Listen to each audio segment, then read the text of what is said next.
زدني علما. اعوذ باللہ السمیع العلیم من الشیطان اللعین الرجیم.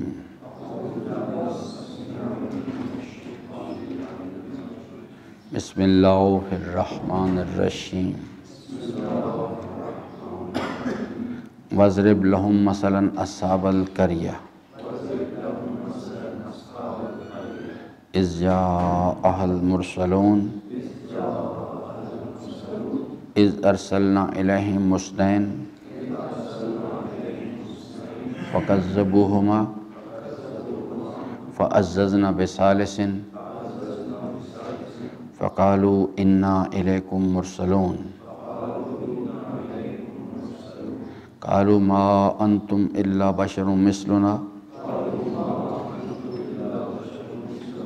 وما انزل الرحمن من شیء ان انتم الا تکذبون قالوا ربنا یعلم انا الیکم لمرسلون وما علینا الا البلاغ المبین. صدق اللہ مولانا العظیم وصدق رسولہ الکریم وصلی اللہ علی سیدنا و نبینا محمد وآلہ الطاہرین. ربی شرح لی صدری ویسر لی امری واحلل عقدۃ من لسانی یفقہوا قولی. حضرات محترم، ان آیات وافی ہدایہ کی روشنی میں ہم بات کر رہے تھے. آج یہ جو بستی والوں کا قصہ ہے، اس میں سے ایک عملی زندگی کا نتیجہ ہم نکالنے کی کوشش کریں گے، تاکہ آج کے زمانے کے حوالے سے ہم اس چیز کے لیے اپنے لیے رہنمائی پہلے اخذ کریں، پھر آج کے زمانے کو صورتحال کا جائزہ لیں اور اپنے راہ عمل کا تعین کریں کہ ہمیں کیا کرنا چاہیے. کیونکہ میں نے عرض کیا تھا کہ قرآن کریم، تلاوت قرآن برائے تلاوت یا حفظ قرآن برائے حفظ جو ہے، یہ مطلوب چیز نہیں ہے. اصل چیز جو ہے عمل، کہ انسان نے آپ سے قرآن پڑھیں، پھر قرآن سمجھیں، چاہیں تو حفظ بھی کر لیں، اور پھر قرآن کریم کے تقاضے پر عمل کر رہے ہیں. تو آج ہم اس کو دیکھتے ہیں کہ اس چیز کے حوالے سے یہ اب دو فریقین ہیں. ایک فریق جو ہے وہ انذار کرنے والا ہے، ایک فریق وہ ہے جس کو انذار کیا جا رہا ہے. وہ بستی کے لوگ ہیں جن کو انذار کیا جا رہا ہے، اور یہ جو حضرت صلی اللہ علیہ السلام علی نبینا نے جن افراد کو بھیجا ہے، یہ لوگ جو ہیں یہ انذار کرنے والے ہیں. وہ لوگ جو ہیں جو انذار کرنے والے ہیں، ان کا طرز عمل جو ہے وہ آ کے ان کو نصیحت کرتے ہیں اور آ کے انہیں سمجھانے کی کوشش کرتے ہیں. اور اللہ تبارک و تعالیٰ فرماتا ہے کہ انہوں نے آ کے اللہ تعالیٰ کا اور اس کے رسول کا پیغام ان کو دیا. اب وہ اس بات کو تسلیم کرنے کے لیے تیار نہیں ہیں، چونکہ ان کا جو میسج ہے کہ آپ اللہ تبارک و تعالیٰ کے بتائے ہوئے راستے پر چلیں اور اس کی دی ہوئی جوانی کو اس کے بتائے ہوئے طریق پر استعمال کریں، یہ جو پیغام ہے یہ ان کے لیے قابل قبول اس لیے نہیں ہے کہ یہ جو ان کی زندگی کا طرز عمل ہے، نفس کی خواہشات کی پیروی ہے، یہ اس کے ساتھ ہم آہنگ نہیں ہے، اس سے ٹکراتا ہے. جا کے ان کو اپنے آباء و اجداد کا دین چھوڑنا پڑتا ہے، نفس کی خواہشات کے جو لذات ہیں جو اس میں، ان کو ترک کرنا پڑے گا، اور وہ لوگ اس بات کو قبول کرنے کے لیے تیار نہیں ہیں. اب وہ لوگ اس کے اوپر مختلف قسم کے نان ایشوز کھڑے کرنے کی کوشش کرتے ہیں. یہ فریق جو ہے جو انذار کرنے والا ہے، یہ بھی کنسسٹنٹ ہے اپنے طرز عمل پہ، اس پر پیچھے ہٹنے کے لیے تیار نہیں ہے، اور وہ ان کو مسلسل انہیں نصیحت کر رہا ہے اس چیز کے لیے. اور وہ لوگ جو دوسرا گروہ ہے وہ بھی اپنے طرز عمل سے ہٹنے کے لیے تیار نہیں ہے. وہ کہتے ہیں کہ جناب ہم نے جو یہ راستہ اس کو اختیار نہیں کرنا. وہ اس کے لیے مختلف عذر پیش کرتے ہیں، اس کو گھمانے کی کوشش کرتے ہیں بات کو، اور وہ کہتے ہیں کہ جناب یہ چیز جو ہے ما انتم الا بشر مثلنا، اور پھر کہتے ہیں کہ یعنی وما انزل الرحمن من شیء، اللہ نے کوئی ایسی چیز نازل نہیں کی۔ یہ سب ایسے جیسے آج کل کے میں کہتے ہیں یہ خمس ہے، یہ زکوٰۃ ہے، یہ ایسے سب مولوی صاحبان کی بنائی ہوئی باتیں، اللہ تعالیٰ نے ایسی کوئی بات بیان نہیں کی اس چیز کے لیے۔ وہ بعض حضرات اپنے اپنے نظریات دیتے ہیں اس مسئلے۔ تو دونوں فریقین جو ہیں وہ اپنے اپنے طرز عمل پر ہیں، اپنے اپنے راستے پہ چل رہے ہیں، اور استقلال ہے دونوں کے پاس۔ سورہ مبارکہ کافرون میں اللہ تعالیٰ نے اس بات پر جا کے اس طرز عمل کے بارے میں تبصرہ کیا۔ اس میں بھی دو گروہ ہیں، ایک وہ ہے جن کو تقاضا کیا جا رہا ہے جو صاحبان ایمان ہیں کل، یعنی صاحبان ایمان سے اللہ تعالیٰ فرماتا ہے کہ آپ کا پروردگار میں تقاضا کرتا ہوں کہ آپ کے ماحول میں، آپ کے گھر میں، آپ کے خاندان میں، آپ کے پڑوس میں، آپ کے قبیلے میں، آپ کے شہر میں، قل یا ایھا الکافرون، وہ لوگ جو کفر کے راستے پر چل نکلے ہیں ان سے میں تمہارا پروردگار تقاضا کرتا ہوں، آپ یہ کہتے ہیں کہ ہم ایمان لے آئے ہیں، اب آپ ایسا کریں کہ یہ لوگ آپ کے ماحول میں، آپ کے گھر میں، آپ کے خاندان میں، قبیلے میں جو لوگ کفر کے راستے پہ چل نکلے ہیں اور اپنے طرز عمل کو تبدیل کرنے کے لیے تیار نہیں ہیں، ان سے کچھ کہیں۔ لا اعبد ما تعبدون، ان سے کہیں کہ لا اعبد، میں اس راستے پر نہیں چلتا، میں اس کی بندگی نہیں کرتا۔ آپ نفس کے پیروکار ہیں، نفس کو آپ نے الہ بنایا ہوا ہے، اور میں اس نفس کی خواہشات کی پیروی نہیں، میں نے اس کو الہ نہیں بنایا۔ آپ نفس کی خواہشات کے، آپ نفس کو الہ قرار دیا ہے، میں اس کے پیچھے۔ وَلَا أَنْتُمْ عَابِدُونَ مَا أَعْبُدُ، اور جس پروردگار کی میں بندگی کرتا ہوں آپ اس کے کہنے کے مطابق چلنے کے لیے تیار نہیں ہیں، آپ اس کے مطابق، اس کے کہنے کے مطابق نہیں چلتے۔ اب یہ دو راستے کھلے ہیں، پہلے آئیڈینٹیفائی کیا گیا اس چیز کو کہ ایک وہ گروہ ہے یعنی کہ جو یعنی اللہ تبارک و تعالیٰ کی بندگی کرتا ہے، اللہ کو الہ سمجھتا ہے اور اس کی دی ہوئی جوانی کو اس کے بتائے ہوئے دستور کے مطابق استعمال کرتا ہے۔ دوسرا گروہ وہ ہے جو نفس کی خواہشات کا پیروکار ہے، اس نے نفس کو الہ بنایا ہوا ہے اور وہ اس راستے پہ چل رہا ہے، وہ دنیا کے مفاد کو اصل سمجھتا ہے اور اس کے مطابق چل رہا ہے۔ اب اللہ تعالیٰ فرماتا ہے اس گروہ کو جو اپنے آپ کو مومن کہہ رہے ہیں،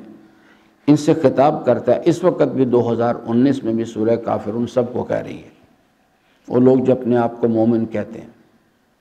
قل یا ایھا الکافرون، ان سے کہو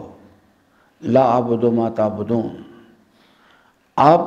جس راستے پر چل نکلے ہیں، جس کو آپ الہ گردانتے ہیں، میں اس کی بندگی نہیں، میں نفس کی خواہشات کا پیروکار نہیں ہوں، میں نفس کو الہ نہیں مانتا۔ وَلَا أَنْتُمْ عَابِدُونَ مَا أَعْبُدُ، اور آپ لوگ بھی جو ہیں جس پروردگار کی میں بندگی کرتا ہوں، جس کو میں الہ مانتا ہوں،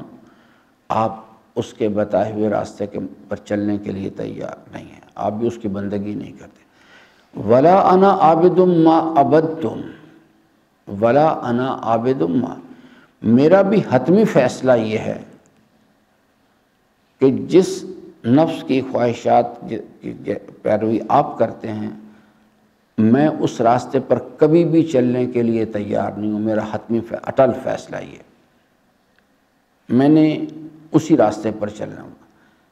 جو نفس کی خواہشات کی پیروی آپ کرتے ہیں میں نہیں، میں اس راستے پر جانے والا۔ وَلَا أَنْتُمْ عَابِدُونَ مَا أَعْبُدُ، اور آپ کا بھی حتمی فیصلہ، آپ نے بھی پکا فیصلہ کر رکھا ہے کہ جس پروردگار کی میں بندگی کرتا ہوں، جس کو میں الہ مانتا ہوں، آپ کا بھی فیصلہ ہے کہ آپ نے اس کے راستے پر، بتائے ہوئے راستے پر نہیں آنا۔ تو یہاں سے جب یہ دو چیز اسٹیبلش ہو جائے کہ دونوں فریقین اپنے اپنے راستے پر محکم ہیں اور اپنے راستے کو چھوڑنے کے لیے تیار نہیں ہے، تو یہاں سے اللہ تعالیٰ ایک راہ حل بتاتا ہے۔ وہ ہے لکم دینکم ولی دین۔ اللہ تعالیٰ فرماتا ہے بس ان سے کہو گے انہیں چھوڑ دو، انہیں ان سے کہو آپ ٹھیک اپنے راستے پر چلیں۔ فانتظروا انی معکم من المنتظرین، ہم بھی آپ کے ساتھ انتظار کر رہے ہیں، انتظار کریں۔ یہ تو ایسے چند لمحوں کی بات ہے، ابھی پتہ لگ جائے گا آپ ٹھیک کہہ رہے تھے یہ ہماری بات ٹھیک تھی۔ یہ اللہ تعالیٰ نے سولوشن جو نکالا ہے اس میں وہ یہ ہے اس چیز کے لیے کہ لکم دینکم، آپ اپنے راستے پر چلیں، ہمیں اپنے راستے پر چلنے دیں، یہ اس میں سے سولوشن۔ لیکن ایک چیز جو ہے وہ صرف یہ ہے کہ اگر کوئی آدمی ظلم کرے تو اس کے لیے حکم ہے کہ کھونا للظالم خصما وللمظلوم اونا۔ انسان کو چاہیے کہ 3 مراحل کا ذکر کیا امام علیہ السلام نے کہ اگر کوئی شخص جو ہے تمہارا باپ ظلم کرے یا بیٹا ظلم کرے یا دوست کرے یا خاندان قبیلہ، تو نہ صرف اس کا ساتھ نہیں دینا بلکہ اس کے مد مقابل آنا۔ 3 مقامات بتائے، اگر قدرت ہے، طاقت ہے تمہارے پاس تو طاقت کے ذریعے سے ظلم کو روک دو، ظالم کے خلاف جنگ کرو، اس وقت تک اس کے ساتھ جنگ کرو جب تک وہ واپس اپنی حدود کے اندر نہ چلا جائے اور ظلم کا راستہ ترک نہ کر دے۔ یہ اگر طاقت نہیں ہے تو فرمایا زبان سے برا کہو، اس چیز کو زبان سے برا کہو، لوگوں کو ظلم کی اور ظالم کی شناخت کرواؤ اور لوگوں کو ظلم کے خلاف، ظالم کے خلاف موٹیویٹ کرو۔ یہ فرماتے ہیں امام فرماتے ہیں اگر یعنی طاقت نہیں تو کم از کم یہ کام تو کرو، اور اگر یہ بھی نہیں کر سکتے تو کم از کم ظلم کو اور ظالم کو دل میں برا سمجھو، اس سے رضایت کا اظہار نہیں کرو، کیونکہ فرماتے ہیں اگر تم نے یہ کام بھی نہ کیا، یعنی ظلم سے اور ظالم سے دلی قلبی طور پر بھی برات نہ کی، اس سے راضی رہے، تو فرماتے ہیں اللہ تعالیٰ کو زیبا ہے، حساب و کتاب کی منزل میں وہ تمہیں بھی ظالم کے ساتھ کھڑا کر دے گا۔ انسان جو ہے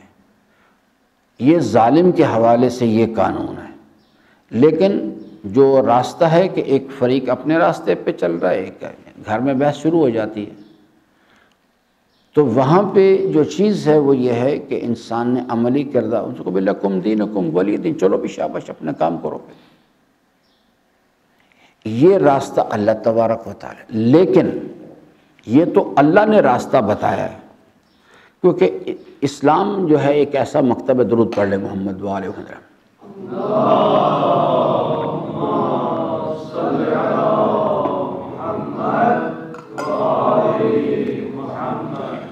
مکتب اسلام میں جو قانون ہے وہ ہے کہ لا اکراہ فی الدین۔ ایک آدمی اپنے ایک سٹائل پہ چلنا چاہتا ہے، کوئی مسئلہ نہیں، دین 2 ہیں، ایک شکرتم ایک کفرتم۔ دین چونکہ اندر سے شروع ہوتا ہے، انر سیلف کی کنوکشن سے اس کا آغاز ہوتا ہے، تو انر سیلف کو تو نہیں آپ کنٹرول کر سکتے طاقت کے ذریعے سے، بندوق کے ذریعے سے، تلوار کے ذریعے سے۔ اس واسطے دین میں یہ جو آیہ کریمہ ہے کہ لا اکراہ فی الدین، اس کا جو صحیح مفہوم ہے وہ یہ ہے کہ دین میں جبر کرنا ممکن ہی نہیں ہے۔ دین انر سیلف کی کنوکشن سے شروع ہوتا ہے۔ طاقت کے بل بوتے پہ منافق بنائے جا سکتے ہیں، مومن نہیں بنایا جا سکتا۔ مومن خود انسان کی انر سیلف کی کنوکشن کو کہتے ہیں، اور پھر اس کے اپنے ذاتی ادراک اور شعور کی بنیاد پر کہ یہی میرا فائدہ ہے اور یہی میرا نقصان ہے، یہ سمجھ کے کہ اللہ کی فرما برداری میں ہی ہر فائدہ ہے اور اللہ کی نافرمانی میں ہی ہر نقصان ہے، انسان اس فائدے کو اختیار کرے اور اس نقصان سے بچے، یہ راہ ایمان ہے۔ اگر ایک انسان جو ہے وہ کسی دنیاوی دباؤ کے تحت آ کے موت کے خوف سے یا کسی اور دنیاوی نقصان کے خوف سے ان امور سے اجتناب کرے جن سے اللہ تعالیٰ نے منع فرمایا ہے، یا ان راستوں کو اختیار کرے جن پر چلنے کا تقاضا کیا ہے،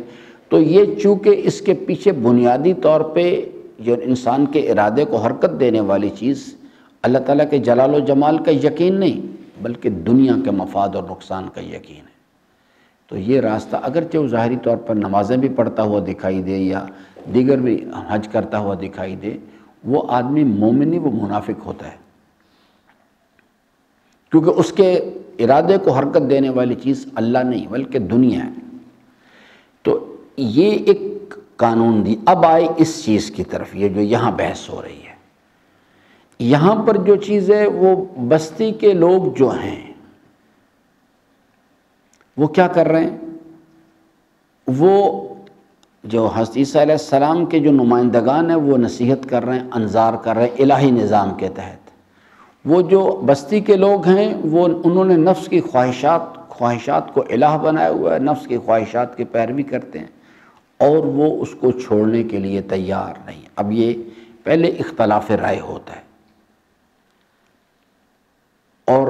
اختلاف نظری جو ہے پھر اختلاف عملی میں تبدیل ہو جاتا ہے۔ اب یہ اپنی دلیل پیش کر رہے ہیں اور وہ اپنے یعنی اس کو نان ایشوز میں الجھانے کی کوشش کر رہے ہیں بات کو، اور اب یہ لوگ جو ہیں یہ کہتے ہیں کہ وما علینا الا البلاغ المبین، ہماری ذمہ داری جو ہے اللہ تعالیٰ نے ہمیں کوئی ٹھیکیدار نہیں بنایا، لست علیہم بمسیطر فذکر انما انت مذکر، آپ نصیحت کریں، ہم نے آپ کو نصیحت کرنے والا بنایا، لست علیہم بمسیطر، ہم نے آپ کو ان کے اوپر داروغہ کو مقرر نہیں کیا ہوا، آپ ہمارا پیغام پہنچائیں بس ان تک۔ یہ لوگ لیکن ایک خاص لیول جب کراس کرتی ہے بات، یہ لوگ جو ہیں،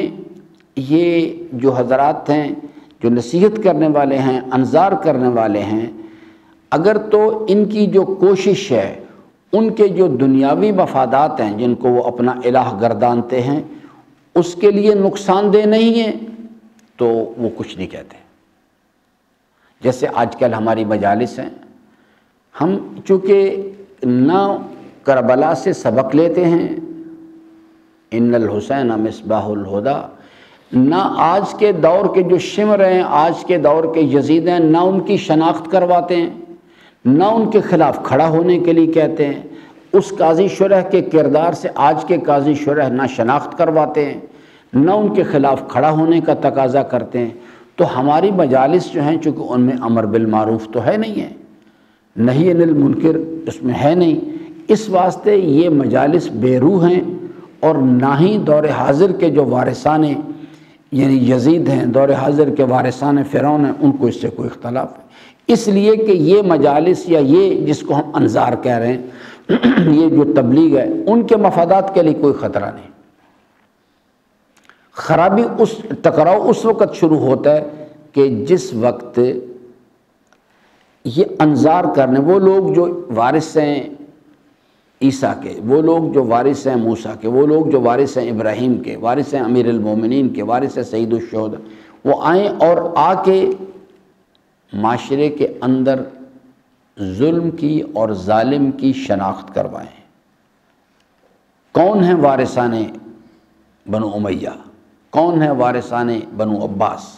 کون ہیں یزید و نمرود و فرعون کے وارثان، کون ہیں قاضی شرح کے وارثان،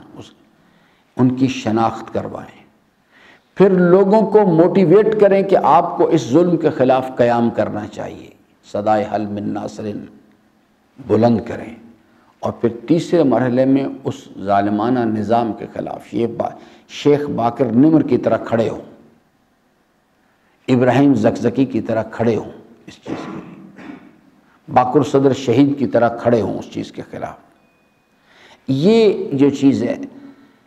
وہ یہ لوگ نہیں کرنا چاہتے۔ اگر باقر صدر شہید نے صدام سے نہیں کہا تھا کہ آؤ مجھے مار دو آ کے، لیکن انہوں نے اپنی ذمہ داری پورا کرنی چاہیے۔ لیکن وہ لوگ جب ایک خاص لیول کراس کرتی ہے چیز، اور ان کی جو کوشش ہے، ان کی جو تبلیغ ہے، یہ چیز جو ہے ان کے دنیاوی مفادات کے لیے خطرہ بننی شروع ہو جاتی ہے، تو اب وہ آگے آتے، وہ نہیں کہتے لکم دینکم ولی دین، پھر وہ کہتے ہیں کہ جی جو چیز جو ہے، جیسے امام حسین علیہ السلام سے انہوں نے کہا کہ بھی یا تو آپ یزید کی بیعت کر لیں یا پھر ہم آپ کو مار دیں گے۔ مومن آل یاسین سے کہا یا تو آباء و اجداد کے دین پر آ جاؤ یا ہم تمہیں مار دیں گے۔ وہ اس قسم کے کانسیپٹس ان کے پاس نہیں ہے بالکل بھی،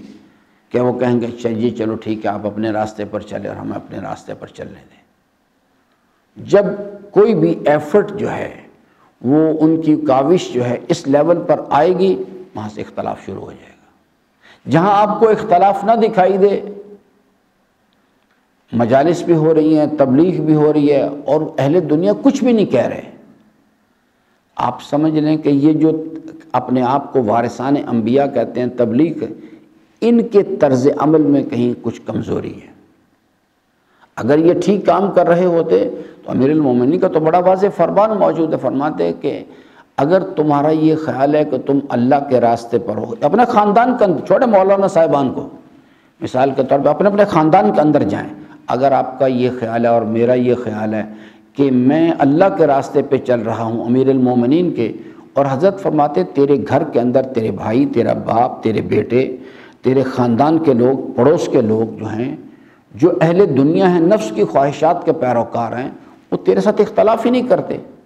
فرماتے یہ تو بڑی خطرناک بات ہے،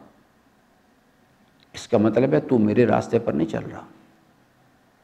فرماتے جو شخص بھی اللہ کے راستے پر چلے گا اہل دنیا اس سے اختلاف کریں گے۔ فرماتے ہیں جب اہل دنیا تجھے برا کہنا شروع کریں، تجھے گالیاں دے، فرماتے ہیں اب یہ دلیل ہے اس چیز کی، ان کا طرز عمل دلیل ہے کہ تو نے اللہ کے راستے پر اور میرے راستے پہ قدم رکھا ہے۔ اگر وہ تجھے کچھ بھی نہیں کہہ رہے تو صرف تیرے پاس لفاظی اور کچھ نہیں ہے۔ جیسے آج کل کسی آدمی کو ہم سے کوئی اختلاف نہیں ہے، فرماتے اگر اہل دنیا تم سے اختلاف ہی نہیں کر رہے تو بہت بڑے خطرے کی بات ہے یہ، کہ اگر ہمارے خاندان کے اندر جو لوگ ہیں، میرے پڑوس میں جو لوگ ہیں، میں امیر المومنین کے راستے پر ان کو نصیحت کر چلوں ان تک اور وہ اختلاف ہی نہ کرے، یہ تو فرماتے ہیں تو بہت ہی خطرناک چیز ہے۔ تو جس وقت ہم یہ کام کریں گے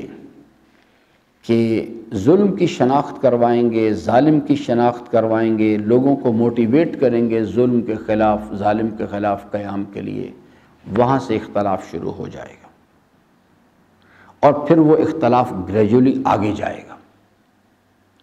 میں ایک چھوٹا سا قصہ آپ کو سناتا ہوں۔ یہ ہماری جو مروجہ یعنی عزاداری یا ہمارے مروجہ جو یہ نمازیں، یہ شاید فرسٹ ورلڈ وار کے بعد کی بات ہے، فرانس نے شام پہ یعنی قبضہ کر لیا۔ جس وقت وہ حضرات اپنی فوج لے آئے وہاں پہ، اور اس کے بعد ایک روز ایک فرانسیسی کرنل جو ہے وہ اپنی جیپ میں، گاڑی میں وہاں سے دمشق کے ایک روڈ سے گزر رہا تھا، تو وہاں ایک مسجد سے اذان کی آواز آئی۔ تو چونکہ ان کو یعنی اس قسم کا خطرہ محسوس کر رہے تھے کہ کہیں یہ لوگ ہمارے خلاف یعنی کھڑے ہی نہ ہو جائیں، تو اس نے فوری طور پہ گاڑی رکوائی اور اپنے ڈرائیور سے یا جو لوگ اس کے ساتھ تھے ان سے پوچھا بھی یہ کیا، کس چیز کی آواز آ رہی ہے؟ تو اس کو جو اس کے ساتھ لوگ تھے انہوں نے بتایا کہ جناب یہ مسجد ہے اور یہاں پہ یہ لوگ نماز پڑھتے ہیں، آ کے نماز کے لیے اجتماع ہوتا ہے، اور یہ اذان کہی، اس اذان میں جب اس کو پتہ لگا کہ یہاں اجتماع ہوتا ہے، لوگ اکٹھے ہو جاتے ہیں، تو اس نے کہا کہ کیا کرتے ہیں یہ؟ بہرحال اس کو بتایا گیا کہ یہ نماز پڑھتے ہیں۔ اسے سمجھ نہیں آ رہی تھی بات کی، اسے یعنی کہ اس نے کہا کہ ایک بات مجھے بتاؤ کہ یہ لوگ جو اکٹھے ہوتے ہیں اس سے ہماری حکومت کو تو کوئی خطرہ نہیں ہے ہمارے؟ تو انہوں نے کہا کہ نہیں ایسی کوئی بات نہیں ہے، ان کو اس سے کوئی دلچسپی نہیں ان باتوں سے، یہ تو نماز پڑھنا چاہتے ہیں صرف، آئیں گے نماز پڑھیں گے چلے جائیں۔ اس نے کہا چلو اگر ہماری حکومت اقتدار کے لیے کوئی خطرہ نہیں پھر بے شک پڑھیں نماز، کوئی مسئلہ نہیں۔ ٹکراؤ وہاں سے شروع ہوتا ہے جب اہل دنیا کے دنیاوی مفادات کو خطرہ شروع ہوتا ہے، اس سے پہلے آپ 1000 مجلسیں کریں، 1000 نمازیں پڑھیں. یہ جو ہم یہ نماز پڑھ رہے ہیں نا یہاں پہ، یہ ایک صرف یعنی جسموں کا اجتماع ہے، نہ ہمارے درمیان وحدت فکری ہے نہ وحدت عملی ہے. حالانکہ یہ جماعت جو تھی یہ اس کو قائم ہی اسی لیے کیا گیا تھا کہ عملی زندگی کی جماعت بنائی جائے، اور وہ اس طرح سے کہ سب کے پاس ایک شناخت ہو، الحمدللہ رب العالمین، سب کا ایک زندگی کا طرز عمل ہو، ایاک نعبد و ایاک نستعین، سب کے پاس ایک آرزو ہو،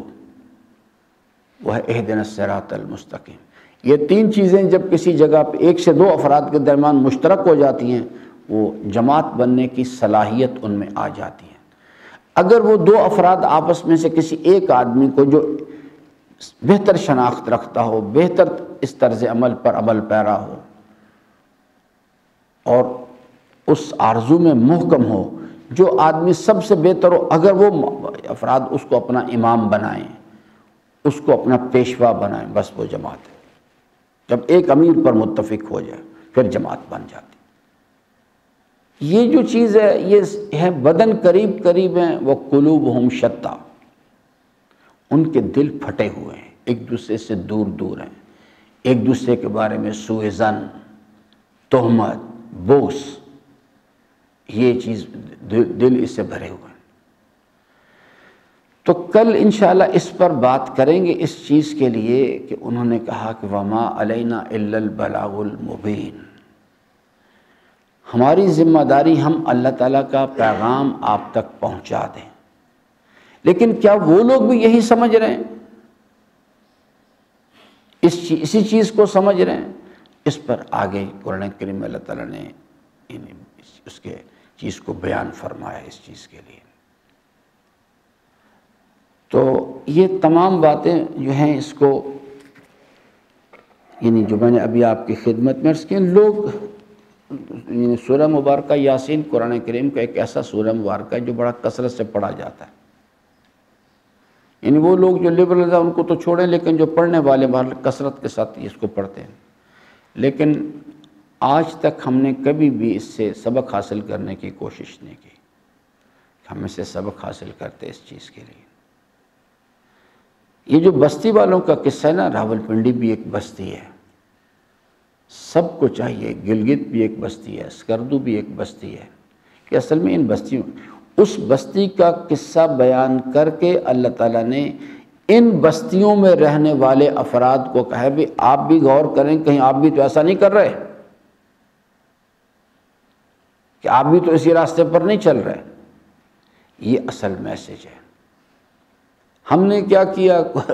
قرآن کریم آیا تھا زندہ انسانوں کے ہدایت کے لیے، ہم اس کو اٹھا کے لے گئے قبرستان میں اور وہاں پہنچا دیا کہ مردے بخش پاؤ اس کے ذریعے سے.